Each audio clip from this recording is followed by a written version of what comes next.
Assalamualaikum warahmatullahi wabarakatuh, Romo Yai. Waalaikumsalam warahmatullahi wabarakatuh, Mas Pandu. Romo Yai, Pandu ketika sudah menjalankan amaliyah dengan istiqomah dari mandi taubat hingga puasa, Pandu merasakan ada beberapa hal yang aneh, seperti kita berhadapan dengan orang yang memang membawa energi buruk dari perilaku yang tidak baik. Contoh saja kemarin Pandu melewati orang-orang yang sedang minum minuman keras di pinggir jalan kampung. Mohon izin arahan dan bimbingannya Romo Yai. Oleh Allah, ketika kita itu dilukai dengan sesuatu, entah itu luka fisik atau luka ruhani yang tak terlihat oleh siapapun, sirnya luka itu disembunyikan oleh Allah agar orang lain itu tak tahu, karena ada rahasia yang disembunyikan oleh Allah akibat dari luka itu. Atau tiba-tiba kita sakit karena operan sakit dari energi buruk yang menempel pada setiap orang di pasar misalkan, lalu dipindah oleh Allah kepada kita. Itu seumpama asap yang berpindah dari udara yang banyak asapnya ke tempat ruang yang tak ada asapnya. Energi buruk dari tubuh orang di sekitar kita itu akhirnya pindah kepada kita, sehingga kita sakit disebabkan oleh energi buruk tersebut. Semua itu terjadi kepada diri kita. Lalu kita berusaha membersihkan energi buruk itu dengan telaten dan sabar setiap hari. Dari perpindahan energi buruk itu, kita mendapatkan sakit. Lalu Allah menempatkan kesabaran di dada kita atas sakit itu, maka kita mendapatkan derajat kesabaran, dan Allah itu beserta orang-orang yang sabar.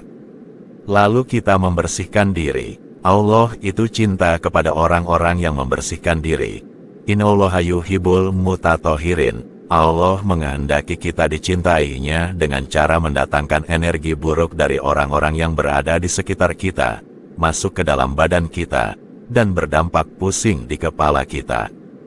Lalu kita membersihkan diri dari energi buruk itu. Begitu indahnya Allah ingin menjadikan dan menunjukkan ke kita kalau kita itu sudah dijadikan kekasihnya, tanpa orang di sekitar kita tahu. Hanya kita sendiri yang merasakannya yang tahu. Sebab perpindahan energi buruk dari orang lain itu kepada kita tanpa sesiapapun tahu.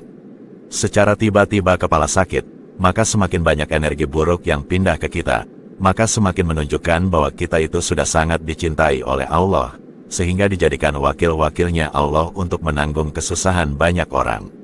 Menanggung pusing mereka, tanpa sesiapapun tahu.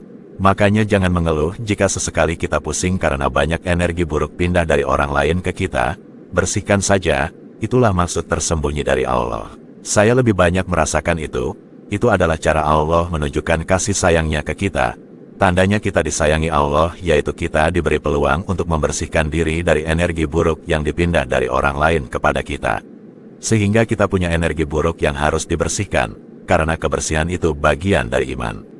Dari membersihkan itulah makin mendekat diri kita sejengkal, selangkah, sedepa, sekilo, semil, semakin dekat kepada Allah, karena Allah cinta kepada orang-orang yang membersihkan diri. Orang-orang yang dibuat oleh Allah selalu membersihkan diri itu adalah cara Allah menunjukkan kalau orang itu sedang memperoleh rasa cinta dari Allah. Selalu membersihkan diri itu levelnya di atas level taubat. Allah cinta kepada orang-orang yang bertaubat, tapi lebih cinta lagi kepada orang-orang yang membersihkan diri. Seumpama taubat itu menjadikan orang menjadi bayi-bayi ruhani baru. Dan umpama orang yang membersihkan diri itu adalah bayi-bayi ruhani yang sudah memiliki cahaya. Dan cahaya itu menyerap kegelapan yang berada di sekitarnya. Ketika cahaya itu lemah, maka kita akan merasakan sakit, karena ketika cahaya kita menerangi gelap di sekitar kita, cahaya kita itu terombang-ambing seperti nyala lentera yang akan mati karena terhembus angin sekitarnya. Tapi cahaya yang istiqomah itu lama-lama akan kuat seperti layaknya cahaya lampu yang ketika ada angin itu sama sekali tak meredupkan cahayanya, dan makin kuat bercahaya. Akhirnya, seumpama cahaya bulan yang terhalang oleh mendung. Namun mendung itu tak mampu memadamkan cahayanya.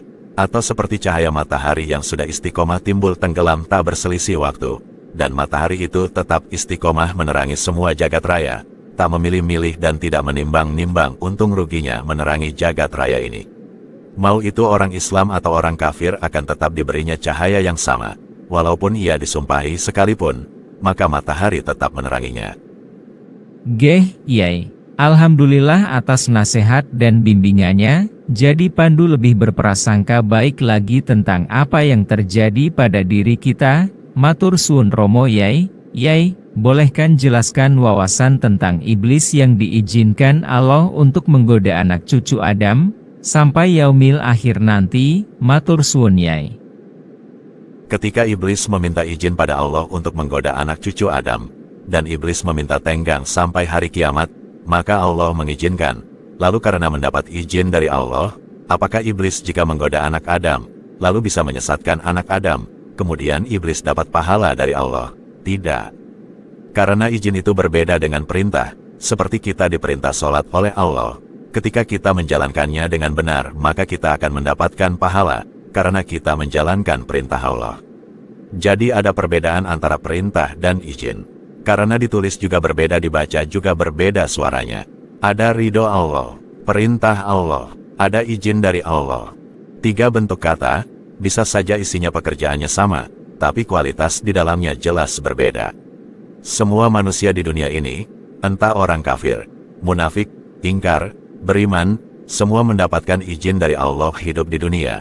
Karena nyatanya semua hidup, bahkan hewan, tumbuhan semua mendapatkan izin sesuai kapasitasnya masing-masing. Tapi tidak mendapatkan perintah. Yang mendapatkan perintah dari Allah hanya orang yang beriman, diperintahkan sholat, beramal soleh, mengajak kepada kebaikan dan mencegah kemungkaran. Karena dapat perintah, kalau tidak dilaksanakan maka akan disiksa, kalau dilaksanakan akan mendapatkan pahala. Jadi harus dipahami antara kedudukan kata perintah dengan izin. Kalau perintah itu kalau tidak dilaksanakan maka akan mendapatkan siksa, kalau dilaksanakan akan mendapatkan pahala. Kalau izin beda, izin itu misal mendapatkan izin hidup di dunia. Mau hidup apa enggak itu urusan kita, Allah tidak campur tangan.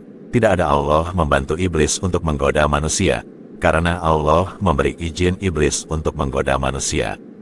Ridho, lebih tinggi lagi, ridho Allah itu untuk orang yang diberi kekhususan saja. Bedanya perintah dengan ridho. Kalau ridho itu tidak dihisap, kalau perintah masih dihisap. Apa ada Allah menghisap dirinya sendiri? Allah ikut antrian di mahsyar untuk dihisap karena ridho pada sesuatu. Masya Allah Yai, nasihat hari ini sangat bermanfaat. Nyuwun ridho lan pangestunipun Romo Yai. Ya, sama-sama Mas Pandu.